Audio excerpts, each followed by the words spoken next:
de vos espérances. En tout cas, pour moi, c'est une aventure très intéressante et je serai très attentif aux questions que vous pourrez me poser. Nous allons parler ce soir des racines du conflit israélo-palestinien ou israélo-arabe. Aujourd'hui, j'essaierai de m'occuper d'un certain nombre de fondamentaux. Et je vais commencer par une remarque extrêmement simple. L'État d'Israël existe depuis 67 ans, puisqu'il a été créé en 1948 et que nous sommes en 2015. Et depuis sa création, l'État d'Israël a été en guerre avec la plupart de ses voisins. Il y a certains de ses voisins qui ont conclu des accords de paix avec lui. Ce sont des accords de paix qu'on pourrait qualifier d'accords de paix froide plutôt que de paix chaude, totale et consciente. Mais on peut dire que globalement, la région dans laquelle se trouve Israël est hostile à Israël et engagée d'une manière ou d'une autre dans un conflit avec lui. Cette situation est absolument unique au monde. Il n'y a pas d'autre région du monde où une situation de ce type existe et il n'y a pas de pays qui soit confronté à une telle hostilité de la part de l'ensemble de ses voisins. Je voudrais préciser, nous reviendrons sur ce fait, mais ce fait est très important. S'il y a conflit entre Israël et ses voisins, ce n'est pas parce qu'il y aurait, par exemple,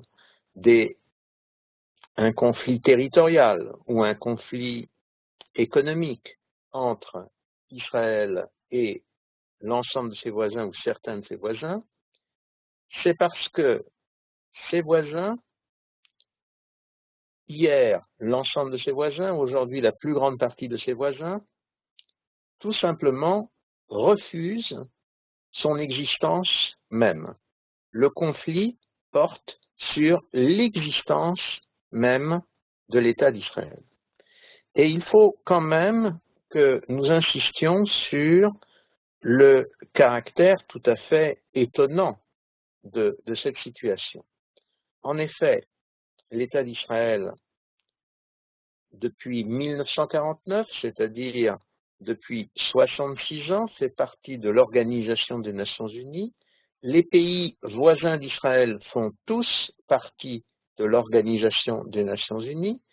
Cette organisation prévoit que les États membres sont tenus de vivre en paix l'un avec l'autre, que toute situation d'agression d'un État contre un autre État est justiciable de sanctions et parfois de sanctions extrêmement lourdes de la part des Nations Unies. Or, l'hostilité des pays voisins d'Israël, qui est une violation complète du fait que ces États, comme Israël, font partie des Nations Unies, cette violation, cette hostilité n'a été sanctionnée par aucune mesure de la part des Nations Unies. Pour être tout à fait clair, il faut être tout à fait clair, vous savez qu'il y a un certain nombre d'années, un pays arabe qui s'appelle l'Irak a envahi et annexé un autre pays arabe qui s'appelle le Koweït. À la suite de cela, il y a eu une résolution des Nations Unies appelant à la libération du Koweït, à la restauration de l'indépendance du Koweït. Et il y a eu autorisation de la part des Nations Unies, en vertu de la Charte des Nations Unies, autorisation à un certain nombre de pays de libérer le Koweït par la guerre contre l'Irak.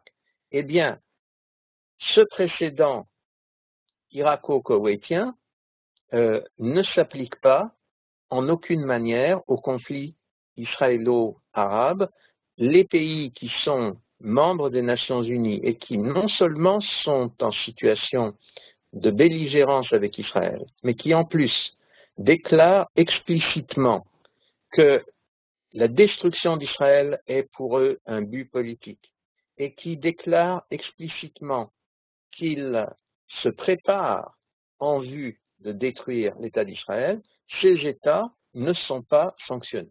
Vous savez qu'il y a quelques jours seulement, le Premier ministre d'Israël, Binyamin Netanyahou, a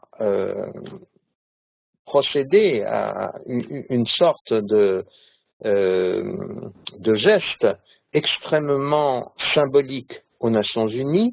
Il a parlé du silence assourdissant des Nations Unies devant les menaces de destruction proférées par l'Iran contre Israël, l'Iran étant membre des Nations Unies comme Israël, et il a marqué ce silence en restant lui-même silencieux pendant 45 secondes pour que les représentants des différents pays présents à l'Assemblée générale essaient un petit peu de saisir de quoi il en retourne.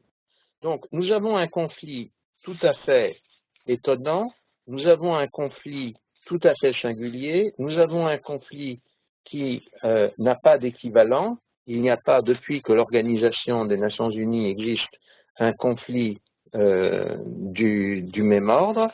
Nous allons essayer de comprendre pourquoi ce conflit existe, en quoi ce conflit pose problème en termes juridiques, en termes géopolitiques.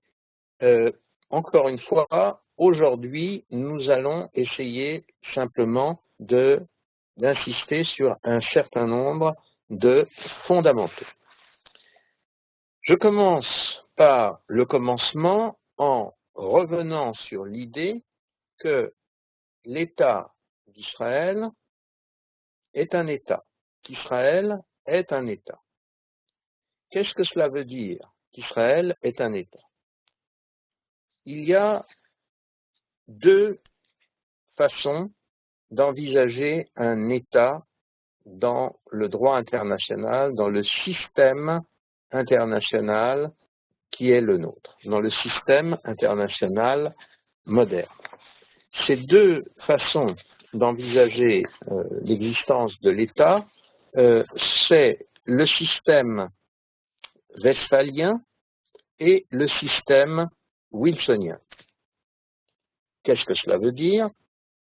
Le droit international moderne est né à l'issue d'une très longue guerre qui a ravagé l'Europe au début du XVIIe siècle, la guerre de 30 ans, et à l'issue de ce conflit, les États européens se sont mis d'accord sur une règle du jeu.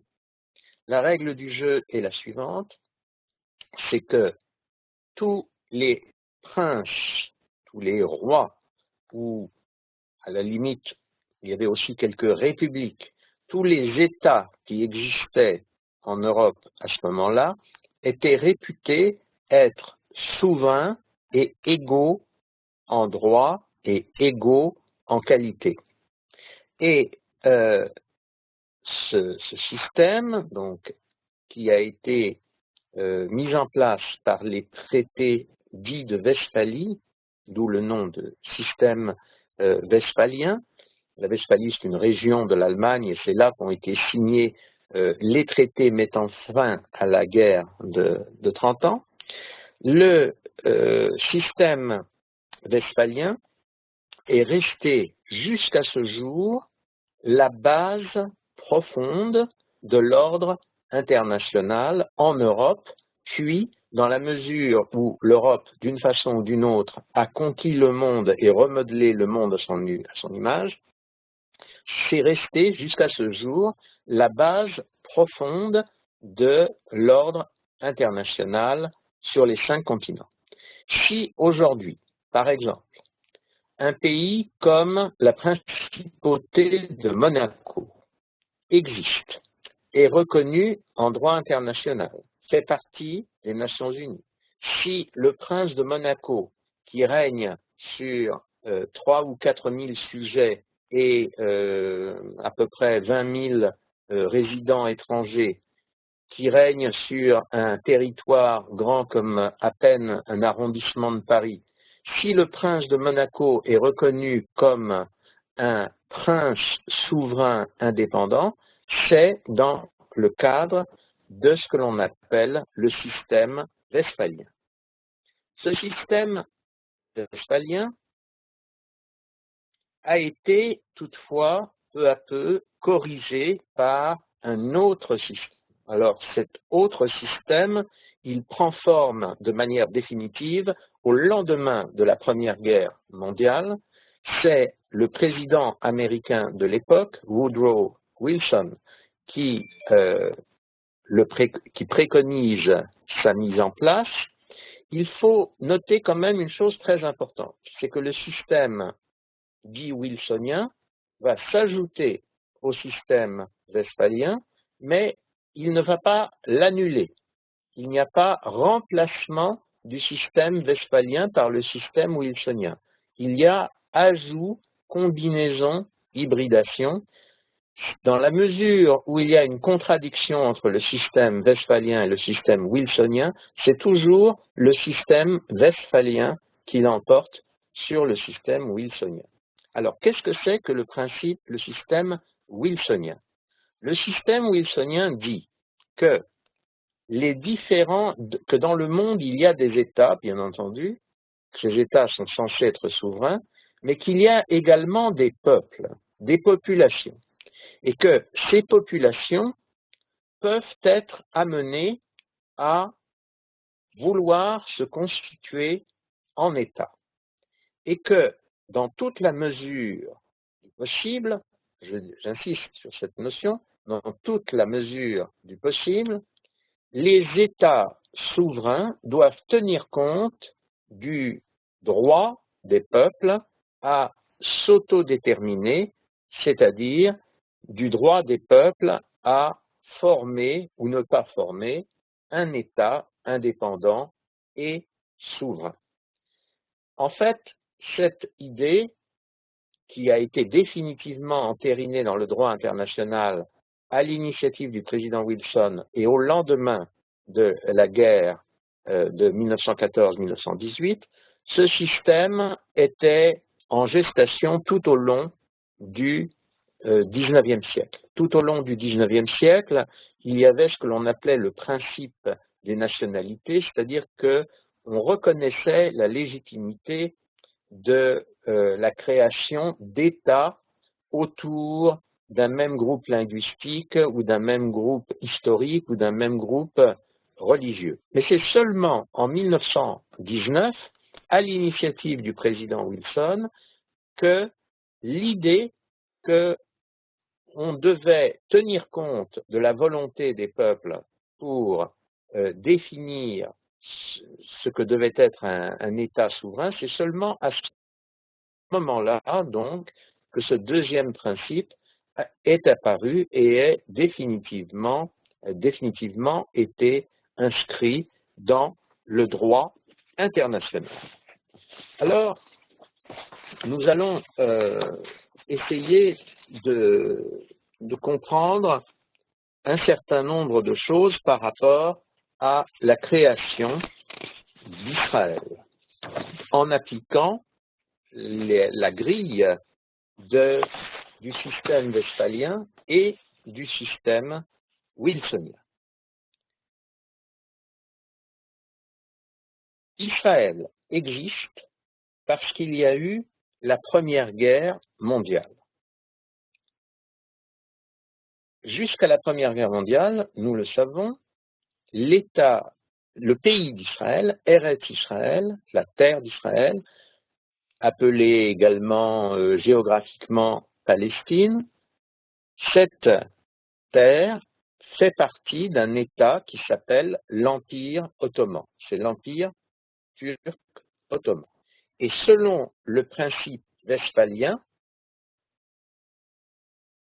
l'Empire ottoman contrôle de manière tout à fait légitime, légale, juridiquement valide, la terre d'Israël, la Palestine, Eretz Israël, on peut appliquer le nom que l'on veut, mais ces territoires sont considérés comme faisant partie d'un État légitime, souverain, qui s'appelle l'Empire ottoman.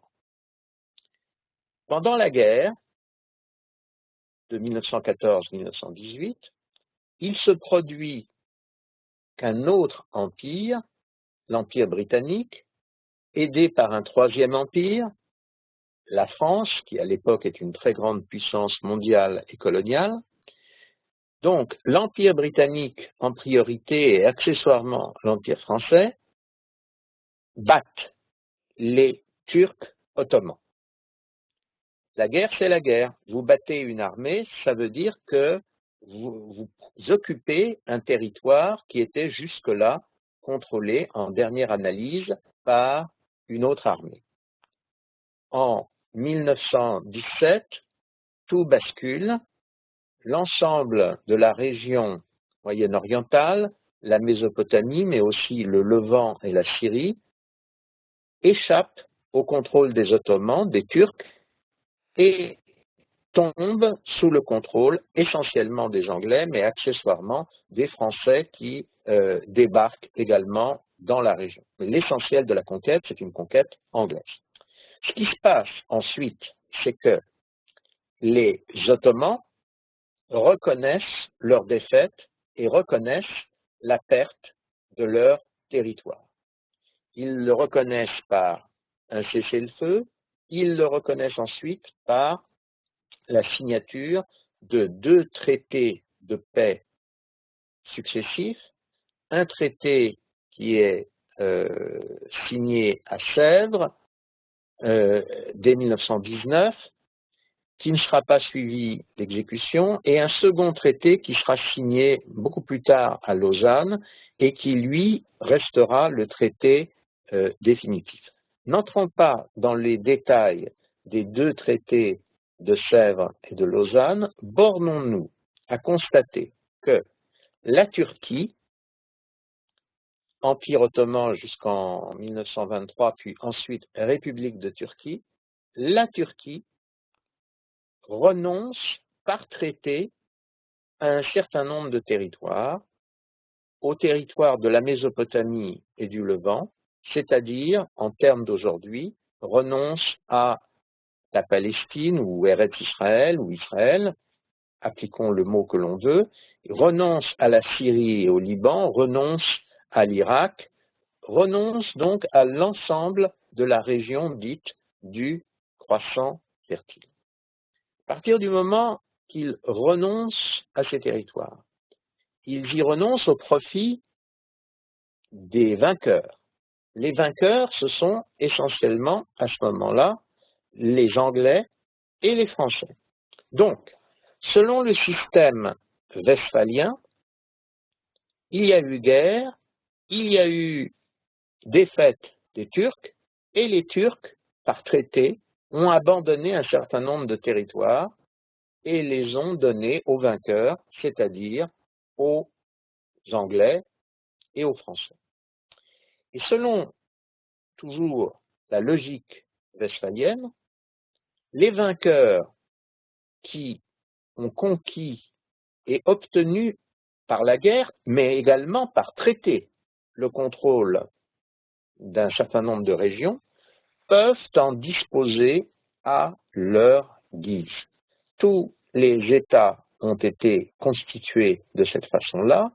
Ce qui n'est pas légitime, c'est de s'emparer d'un territoire par la force sans qu'il y ait de traité ensuite pour valider la conquête.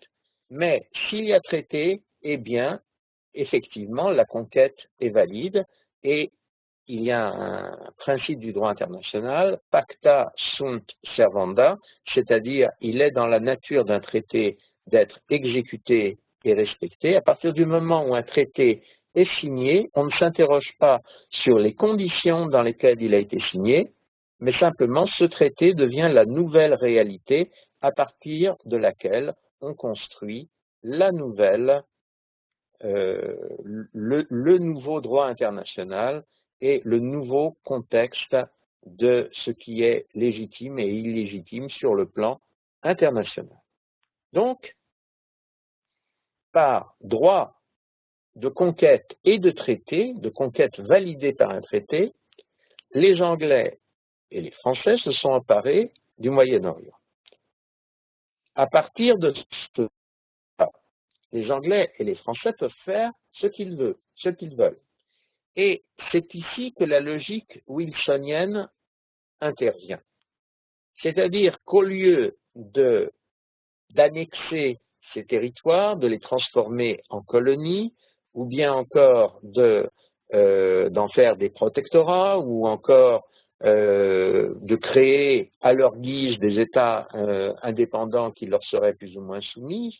Ils avaient la possibilité juridique de faire tout cela, mais au lieu de faire tout cela, ils décident de tenir compte de la logique wilsonienne, c'est-à-dire des aspirations réelles ou supposées des peuples, et cette logique wilsonienne, ils vont en tenir compte à travers un système que l'on appelle le système des mandats. Alors ce système est un système qui n'existait pas jusque-là dans le droit international, qui est créé au lendemain de la Première Guerre mondiale, qui sera appliqué à un certain nombre de pays dans le monde, en particulier à un certain nombre de colonies allemandes en Afrique, mais qui va également s'appliquer aux territoires conquis sur les Turcs.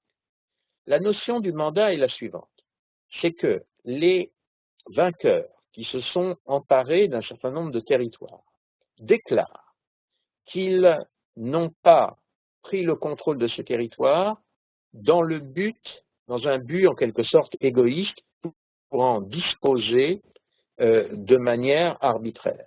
Ils déclarent qu'ils en prennent le contrôle dans l'intérêt des populations qui habitent ces territoires et pour, en quelque sorte, exaucer les aspirations de ces populations. Un mandat, qu'est-ce que c'est? C'est que le destin d'un pays ou d'un peuple est confié comme une sorte de dépôt à une puissance qui a les moyens d'établir un État. Et qu'est-ce que c'est un État? Un État, classiquement, c'est un gouvernement qui assure la sécurité des biens et des personnes sur un territoire donné. Je répète, c'est un gouvernement qui assure la sécurité des biens et des personnes sur un territoire donné. Donc, on considère que, de manière provisoire, mais c'est un provisoire qui peut durer évidemment un certain temps, de manière provisoire, les vainqueurs assument les fonctions de l'État dans les territoires qu'ils viennent de conquérir, mais qu'ils reconnaissent qu'à terme, ces territoires doivent doivent appartenir aux populations qui les habitent, ou encore à telle ou telle autre population qui a besoin d'un État, qui a besoin d'un territoire sur lequel elle puisse réaliser ses aspirations nationales. Il faut noter une chose très importante, c'est que la quasi-totalité des pays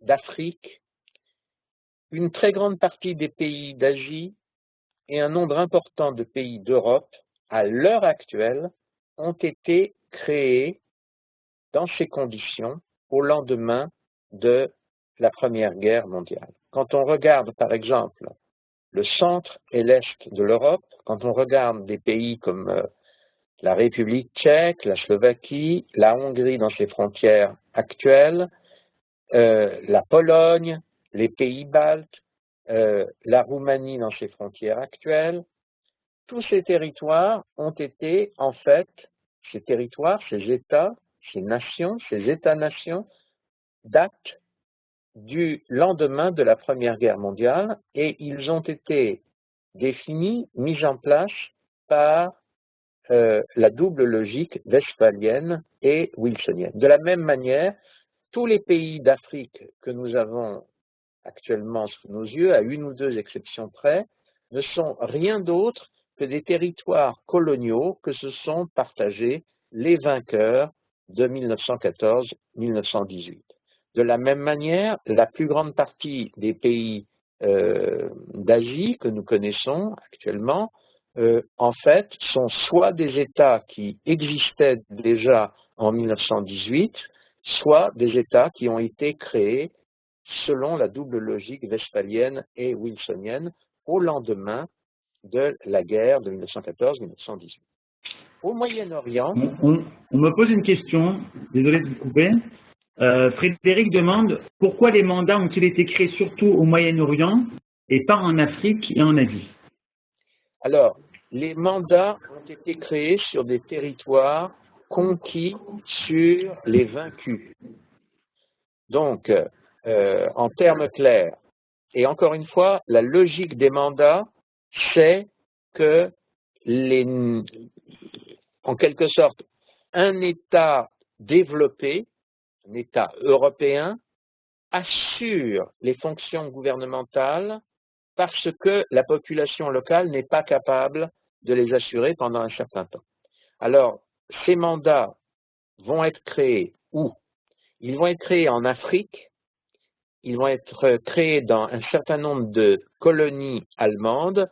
Ces colonies allemandes sont le Cameroun, le Togo, le Tanganyika, le Rwanda, le Burundi et le sud-ouest africain qu'on appelle aujourd'hui la Namibie. Tous ces territoires deviennent à ce moment-là des mandats qui sont attribués à la Grande-Bretagne, à la France et à la Belgique. L'autre région du monde où l'on crée des mandats, c'est le Moyen-Orient. Quand je dis le Moyen-Orient, encore une fois, il s'agit uniquement d'une partie des territoires abandonnés par les Turcs. Donc, on crée un certain nombre de pays qu'on va appeler des pays arabes, parce que une partie importante de la population est arabophone, et on va considérer que ces pays sont des pays arabes, ce qui n'est pas toujours le cas. Donc, essentiellement, on crée l'Irak, on crée la Syrie, Liban. En fait, au début, Syrie et Liban, c'est un seul pays. On crée également la Palestine. La Palestine, au début, c'est la Palestine située à l'ouest du Jourdain, c'est-à-dire l'Israël actuel, la Judée et la Samarie, mais c'est aussi la Transjordanie, la Jordanie actuelle. On crée donc ces territoires, on considère que ces territoires ne peuvent pas fonctionner comme des États normaux, ne peuvent pas, je reviens sur cette définition classique très importante, ne peuvent pas assurer la sécurité des biens et des personnes sur un territoire donné, et donc c'est une puissance tutélaire européenne développée qui est censée exercer cette fonction. Donc voilà pourquoi il n'y a pas de mandat dans d'autres régions du monde. Dans les autres régions du monde, c'est le système westphalien qui s'impose, c'est-à-dire que les États qui existent restent en place, sont souverains. On ne fait intervenir le principe wilsonien que là où il y a eu des vaincus et là où les vaincus ne sont pas capables de survivre en tant qu'État. Par exemple, il y avait un immense empire au milieu de l'Europe qu'on appelait l'Empire austro-hongrois. Cet empire se désintègre en 1918. Donc, comme cet empire s'est désintégré, on crée de nouveaux États. Mais en Europe, il y a des Européens. À tort ou à raison, on fait comme si les Européens sont capables, eux, d'avoir des États et de s'administrer. Peut-être que c'était une vue un petit peu trop optimiste, mais on fait ainsi. Il y a peut-être une pointe de racisme aussi dans ce comportement. L'essentiel, c'est que l'on fait ainsi. Alors, je reviens au Moyen-Orient. Tout à fait au début, en 1919, au moment où l'Empire ottoman est battu et recule, où la Turquie ne disparaît pas tout à fait, mais abandonne des territoires très importants, tout à fait au début, les vainqueurs ont en tête de créer non pas 3 ou 4 États, mais 5 ou 6 États. Ils ont dans l'idée de créer une Arménie indépendante pour les Arméniens, de créer un Kurdistan indépendant pour les Kurdes, et puis en plus, bien entendu, de créer une Syrie, de créer un Irak, et de créer une Palestine. Alors, venons-en justement à la création de cette Palestine. Cette Palestine, les puissances qui ont gagné cette guerre, cette Palestine ils l'ont définie à plusieurs reprises, et de la manière la plus claire, ils l'ont définie comme un pays des Juifs. Alors, les étapes sont les suivantes. Nous avons tout d'abord la déclaration Balfour, qui intervient à la fin de 1917, c'est-à-dire au moment où les Anglais sont en train de conquérir le Moyen-Orient. Ils n'ont pas entièrement conquis le Moyen-Orient, mais ils sont en train de le conquérir. Et à ce moment-là, le gouvernement anglais fait une première déclaration dans laquelle il affirme qu'il considère de manière favorable la création d'un foyer national juif en Palestine.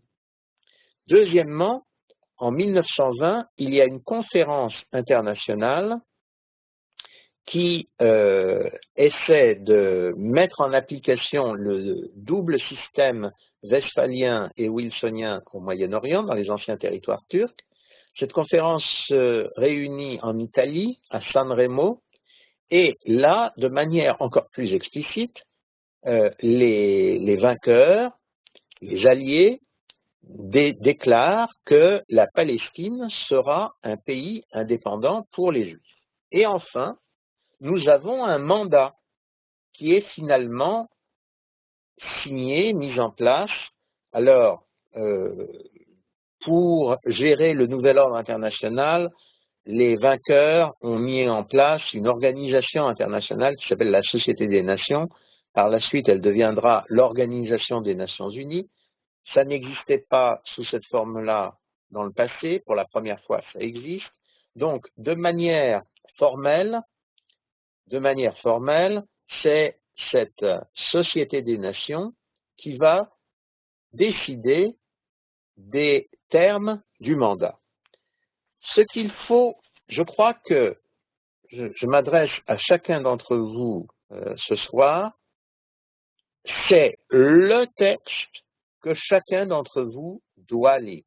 Il y a beaucoup de textes historiques que l'on peut lire avec beaucoup d'intérêt, mais le texte qu'il faut absolument lire, c'est le mandat.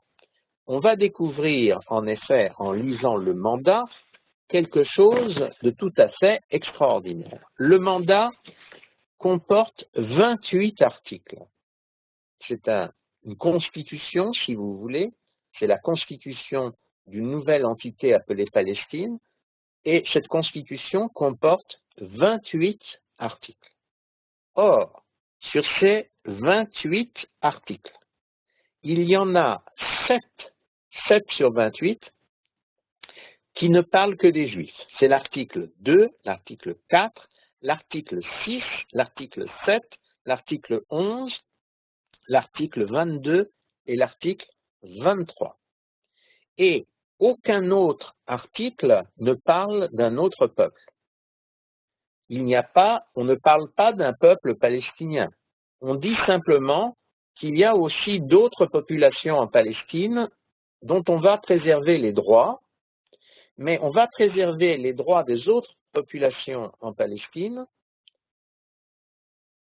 une fois que les droits des Juifs seront sérieusement établis.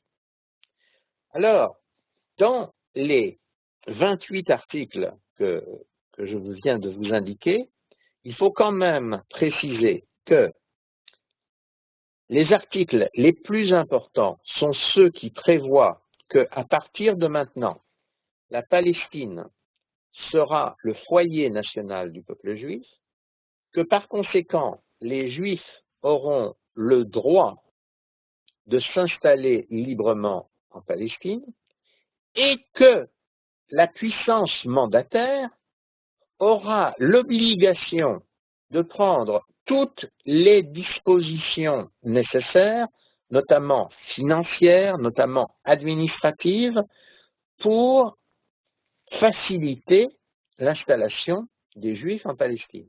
Vous m'avez bien entendu, en fait, le mandat prévoit une aliyah massive des Juifs en Eretz Israël, et c'est à la puissance mandataire, c'est-à-dire aux Britanniques, de faire le nécessaire pour que cette aliyah se passe tout de suite, se passe bien et prenne tout de suite des formes, des dimensions massives. Dans la mesure où cette aliyah se déroule de manière satisfaisante, dans cette mesure-là, les droits des autres populations de Palestine seront protégés et garantis. Mais essentiellement, le but du mandat, c'est d'assurer la création, la mise sur pied d'un foyer national juif en Palestine. Alors, je voudrais préciser tout de suite quelque chose de très important. C'est que il y a toutes sortes de très bonnes raisons pour lesquelles les puissances, les vainqueurs de 14-18, ont décidé de créer ce foyer national juif en Palestine. Mais à supposer que les vainqueurs n'aient pas eu de bonnes raisons, il n'en reste pas moins que selon le droit international, selon les règles que je vous ai exposées au début de notre entretien, eh bien, néanmoins, les mesures qu'ils ont prises sont valides et indiscutables. Elles sont aussi valides, par exemple, que la décision de créer une Hongrie dans cette dimension actuelle et en amputant la Hongrie historique des 2/3 de son territoire. Elles sont aussi valides que la décision de recréer une Pologne englobant des territoires, en 1919, des territoires peuplés d'Allemands, des territoires peuplés d'Ukrainiens, etc.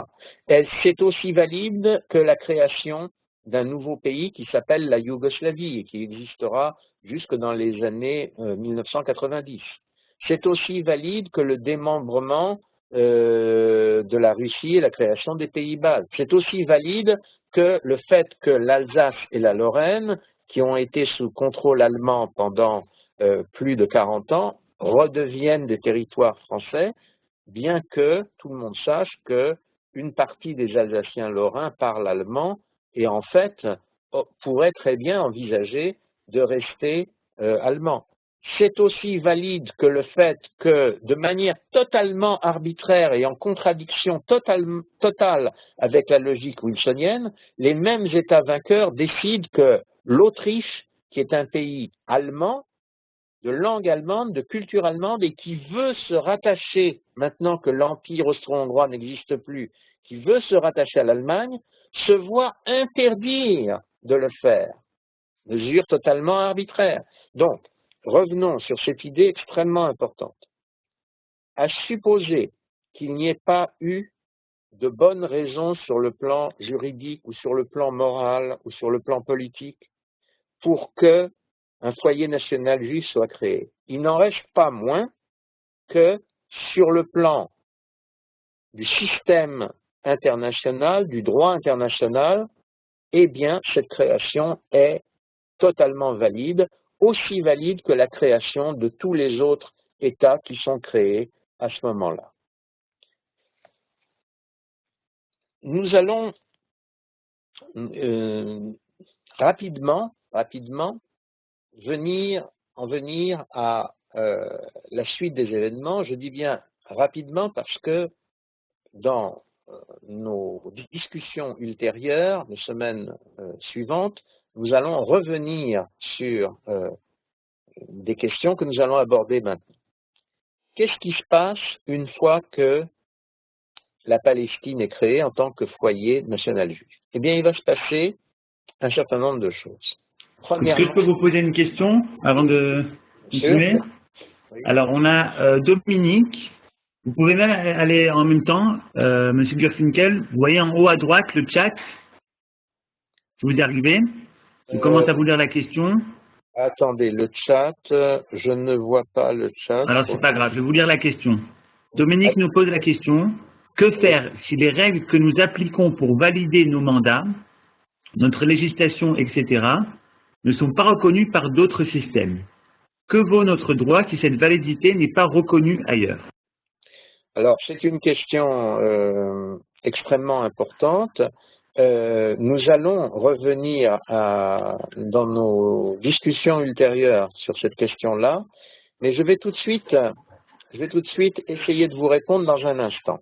Si vous voulez bien patienter un instant, on va rapidement essayer de voir la suite des événements après la création du mandat. Je reviens donc sur la création du mandat. La puissance mandataire ne va pas remplir ses obligations. Dans un premier temps, les Britanniques vont appliquer de manière, on va dire, très partielle les dispositions du mandat, et dans un deuxième temps, elles vont purement et simplement suspendre les dispositions du mandat, donc en fait, violer les termes du mandat. Ce qui explique que, à un certain moment, les Juifs de Palestine et l'ensemble du peuple juif ont pu considérer que le pouvoir mandataire, le pouvoir britannique en Palestine, était désormais un pouvoir illégitime, un pouvoir tyrannique, et qu'il était possible, qu'il était légitime de se révolter au besoin par les armes contre ce pouvoir. De la même manière, si vous voulez, que les habitants des colonies anglaises d'Amérique du Nord se sont révoltés en 1676 contre l'Angleterre et ont fini par constituer un pays nouveau et indépendant, les États-Unis d'Amérique. Deuxièmement, la puissance mandataire, les Britanniques, finissent par se rendre compte qu'ils ne peuvent ni appliquer le mandat, considèrent qu'ils n'ont plus les moyens d'appliquer le mandat et qu'ils n'ont pas non plus les moyens de ne pas l'appliquer. Donc, en 1947, les Anglais décident de renoncer à leur mandat. Comme ils tenaient ce mandat de la Société des Nations et que celle-ci a été remplacée par les Nations Unies, ils renvoient en quelque sorte le mandat aux Nations Unies. Et les Nations Unies adoptent à ce moment-là, ils font ce qu'on appelle une résolution, c'est-à-dire qu'ils avancent, ils proposent une nouvelle organisation de la Palestine. Ils proposent de partager la Palestine en deux États plus une zone internationale, Jérusalem, qui sera, dont le statut définitif sera défini un peu plus tard. Les Juifs de Palestine, par leurs institutions officielles, ainsi que l'Organisation sioniste mondiale, qui représente l'ensemble du peuple juif intéressé à immigrer en Palestine, les Juifs acceptent cette solution. Si la partie arabe, c'est-à-dire les pays arabes voisins, les Arabes de Palestine, avaient accepté également cette solution, eh bien, un nouveau statut d'un commun accord aurait été établi, et en fait, le partage de 1947 serait devenu la loi internationale. Mais il s'est passé que, comme vous le savez sans doute, si les Juifs de Palestine et l'organisation sioniste ont accepté le partage, les pays arabes et les Arabes de Palestine ont refusé le partage. Il y a eu guerre, les Arabes l'ont perdu. En droit international, il y a une règle fondamentale, c'est que si un traité est exécuté, c'est la nouvelle réalité. Pacta sunt servanda. Il est dans la nature d'un traité d'être appliqué, d'être contraignant. Mais si les événements font que on n'applique pas le traité, si l'une des parties qui doit appliquer le traité refuse de l'appliquer, eh bien, on revient à la situation antérieure. En d'autres termes, si la partie arabe avait accepté le partage de la Palestine de 1947, ce partage serait devenu la nouvelle légalité. Mais dans la mesure où ils ne l'ont pas accepté, eh bien, en fait, en droit, selon les principes du droit, c'est toujours les dispositions du mandat qui s'appliquent, c'est-à-dire que la Palestine appartient toujours à qui? Au peuple juif et au peuple juif exclusivement. La guerre de 1947, elle commence dès 1947 et elle se termine, comme vous savez, par des cessez-le-feu qui sont conclus au début de 1949. Cette guerre, qui pour les Israéliens est leur guerre d'indépendance, se termine par des cessez-le-feu. Les cessez-le-feu ne tiennent pas compte du partage de 1947. Le cessez-le-feu crée une nouvelle situation sur le terrain. À nouveau, les belligérants qui ont signé ce cessez-le-feu, les belligérants peuvent aussi bien transformer ce cessez-le-feu en un traité de paix, ou bien laisser le cessez-le-feu en l'état, maintenir de manière indéterminée, indéfinie, la situation créée par le cessez-le-feu en place. Comme nous le savons, ce qui va se passer, c'est que les pays arabes ne vont pas vouloir faire une paix sur la base des cessez-le-feu de 1949.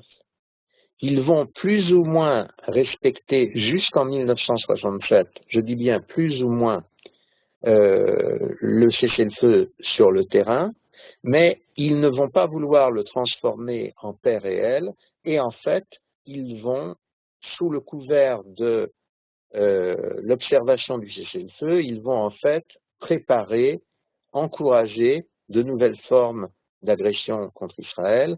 Tout cela culminera par une véritable agression contre Israël en 1967.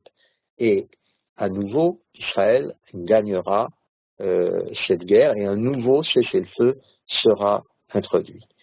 Ce que je veux essayer d'expliquer à travers tout cela, c'est que vous avez quelque chose qui s'appelle le droit international.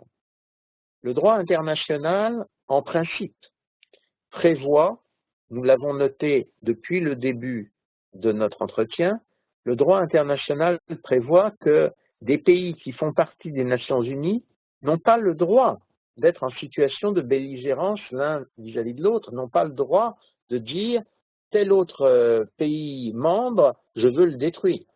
Or, on a accepté cette situation en ce qui concerne Israël. Et de la même façon,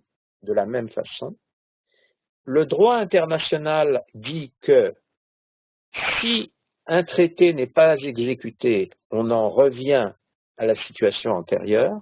Donc, de la même façon, le droit international qui dit bien que, en fait, le peuple juif reste le dépositaire unique de la souveraineté sur toute la Palestine, ce principe du droit international a été allègrement nié et refusé non seulement par les pays ennemis d'Israël, mais par la plupart des grandes puissances. Nous avons donc dans les deux cas une situation unique, tout à fait exceptionnelle, tout à fait scandaleuse. La question de savoir si que vaut notre droit si le reste du monde ne tient pas compte de ce droit, quel est le droit d'Israël si le reste du monde considère que le droit d'Israël n'est pas fondé? Cette question, en réalité, c'est une question tout à fait essentielle pour Israël. C'est la question même de l'existence et du droit à l'existence d'Israël. Et la réalité assez dure, mais qu'il faut regarder en face, c'est que, d'une certaine manière, Israël n'est toujours pas sorti de sa guerre d'indépendance. C'est-à-dire que tant que, d'une part, la plupart de ses voisins refuseront son existence et que, d'autre part, la communauté internationale regardera ailleurs, comme s'il n'y avait pas de problème dans ce refus, eh bien, en réalité, Israël est toujours en train de se battre pour assurer son indépendance. La guerre d'indépendance d'Israël, commencée en 1948, n'est toujours pas terminée en 2015. Voilà notre toute première entretien. Nous allons continuer les semaines suivantes et nous allons explorer de nouvelles dimensions de ce conflit israélo-arabe, israélo-palestinien et même, par certains aspects maintenant, israélo-islamique ou judéo-islamique. Il y a peut-être des questions qui se posent, je ne vois pas très bien. Y a-t-il de nouvelles questions? Il y a une question sur le chat de Jacques, s'il peut la reformuler, ou s'il peut même ouvrir votre micro. Ouvrez votre micro. Ceux qui ont un micro, voilà, c'est le moment. Priorité à ceux qui peuvent parler avec un micro, c'est plus agréable. Posez vos questions. Dominique? Vous avez un micro, Dominique? Non? Ok, alors je vais lire les questions sur le chat. Ce serait bien d'acheter un micro, une caméra pour les fois prochaines. Ça coûte vraiment pas cher et ça apporte beaucoup pour le cours. Alors, je lis la question de Dominique. Comment Israël peut-il se battre efficacement tout en étant lié par des règles de droit? Ok, c'est une grande question. Oui.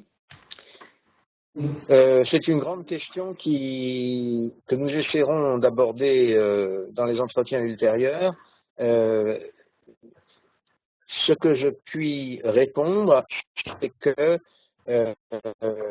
il y a là, en quelque sorte, une difficulté fondamentale de la politique étrangère ou de la stratégie d'Israël depuis le début de son existence. Israël est obligé de jouer sur, on va dire, 3 tableaux, c'est-à-dire le tableau de son droit, le tableau du rapport de force qu'il peut avoir avec les pays voisins et le tableau de la représentation internationale, ou du moins de la représentation que les pays dont il doit tenir compte, notamment les pays dont il est le plus proche, hein, les États-Unis et certains pays occidentaux, il doit tenir compte de tout cela.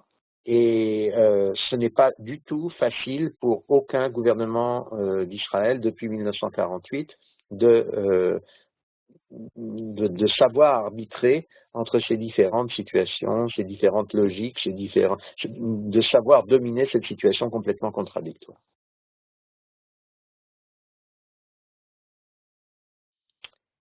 Vous m'entendez? Oui, oui, merci.